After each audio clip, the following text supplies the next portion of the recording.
गुरु आपके उपकार का कैसे चुकाऊं मैं मोल। कि गुरु आपके उपकार का कैसे चुकाऊं मैं मोल, लाख कीमती धन भला गुरु है मेरा अनमोल।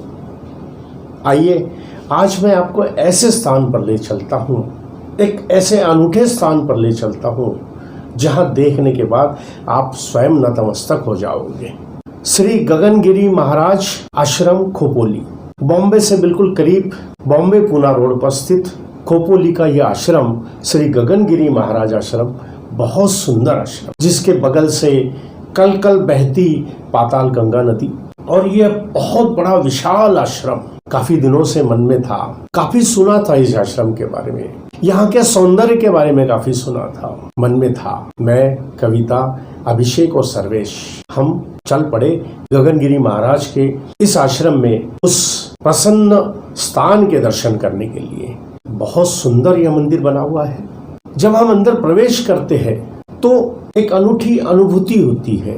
गगनगिरी महाराज एक बहुत बड़े संत हुआ करते थे। ऐसा कहा जाता है कि गगनगिरी महाराज जल योगी थे, जिन्होंने मत्स्य योग सीखा था, और जब वो पानी में खड़े रहकर तप करते तब उनके पैरों को मछलियां आकर चबा जाती थी। लेकिन वह तपश्चर्या में इतने तल्लीन हो जाते, इतने मग्न हो जाते थे कि वह उन चीजों के ऊपर ध्यान नहीं देते थे। असल में गगनगिरी महाराज सातारा जिले के पाटन तालुके में मनुदुरे गांव के पाटनकर सरकार के नाम से परिचित एक परिवार में इनका जन्म हुआ।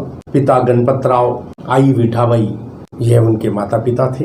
अपनी उम्र के तीसरे साल में उनके माताजी का निधन हुआ, और जब वे 5 साल के हुए तो उनके पिताजी चल बसे, और फिर उन्होंने अपनी उम्र के 6ठे साल में अपना घर त्याग दिया और फिर निकल पड़े अध्यात्म के लिए। फिर वह नाथ संप्रदाय के संपर्क में आए और फिर वहाँ से वे चित्रकूट के लिए चले गए। चित्रकूट में जाकर उन्होंने काफ़ी योग साधना की, तपस्या की। वहाँ से फिर वे बद्रीनाथ के पास व्यास गुफा, जो आज भी काफ़ी फेमस है, उस व्यास गुफा में उन्होंने बहुत कठिन वहाँ पर साधना की, बहुत कठिन तपस्या की। वहाँ उन्हें एक साधु महात्मा मिले। उन साधु महात्मा के साथ उन्होंने वहाँ पर उनको सिद्ध अवस्था प्राप्त हुई, और फिर उसके बाद वे हरिद्वार आए। हरिद्वार से दिल्ली, और दिल्ली से भोपाल होते हुए कोल्हापुर पहुँचे। कोल्हापुर के पास दाजीपुर के जंगलों में उन्होंने कुछ समय अपना वहाँ गुजारा। वहाँ पर भी वे एक कुटी बनाकर वहाँ तपस्या करते थे, और फिर वहाँ उन्हें खाने के लिए कंदमूल और तप किया करते थे, बहुत कठिन तप किया करते थे। तो वहीं पर उन्होंने भूत विद्या, जारन मारन, उच्चाटन विद्या, यह सभी विद्याओं का उन्होंने वहाँ ग्रहण किया। और फिर वहाँ से वे भ्रमण करते हुए गगन बावड़ा पहुँचे। वहाँ गगनगढ़ है, गगनगढ़ पर उन्होंने वहाँ पर कुछ अपना समय वहाँ गुजारा, इसलिए उनका नाम गगनगिरी महाराज हुआ। और फिर उसके बाद वे बम्बई में आए।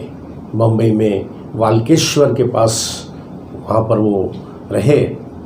योग शास्त्र के अंदर की विमल ज्ञान, शिव योग, उन्मत्ति विद्या, गोरक्ष विद्या, ऐसे कई प्रकार की विद्याएं उन्हें आत्मसात थी। समाज सेवा में भी गगनगिरी महाराज ने बहुत ही उम्दा काम किया हुआ है। और फिर उसके बाद बॉम्बे में रहते समय ब्रिज कैंडी का जो एक बहुत बड़ा शिला है, महालक्ष्मी के वहाँ की एक बहुत बड़ी समंदर की शिला है, बाण गंगा के वहाँ का जो पूरा एक शिला का परिसर है, वहाँ पर भी उन्होंने काफ़ी तप किया। यशवंतराव चौहान, बाला साहब देसाई, महाराष्ट्र के जो बहुत बड़े मंत्री हुआ करते थे, मुख्यमंत्री श्री यशवंतराव चौहान, बाला साहब देसाई, राजाराम बापू पाटिल, काफ़ी बड़े बड़े जो मिनिस्टर्स थे, वे गगनगिरी महाराज के दर्शन के लिए अक्सर आया करते थे। और फिर उसके बाद गगनगिरी महाराज का खोपोली में इसी स्थान पर उनका स्वर्गवास यहीं पर हुआ। आपसे निवेदन है कि मुंबई से इतना करीब यह स्थान है, अगर बॉम्बे से आप निकलते हो तो बॉम्बे से खोपोली के लिए डायरेक्ट लोकल है, आप लोकल से यहाँ आ सकते हो। और खोपोली रेलवे स्टेशन से मात्र 6 किलोमीटर की दूरी पर यह आश्रम है।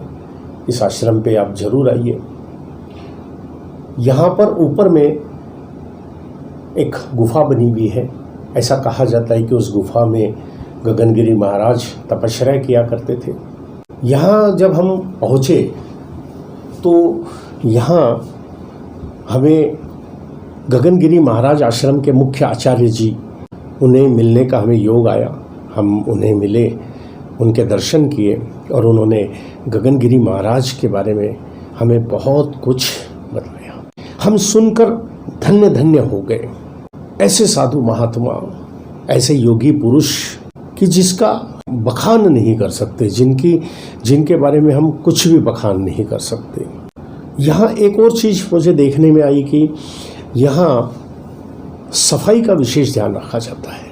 पूरे आश्रम में आप जाइए, आपको कहीं भी किसी भी प्रकार का कचरा या गंदगी आपको कहीं नहीं दिखाई देगी। एक सिस्टम बना हुआ है।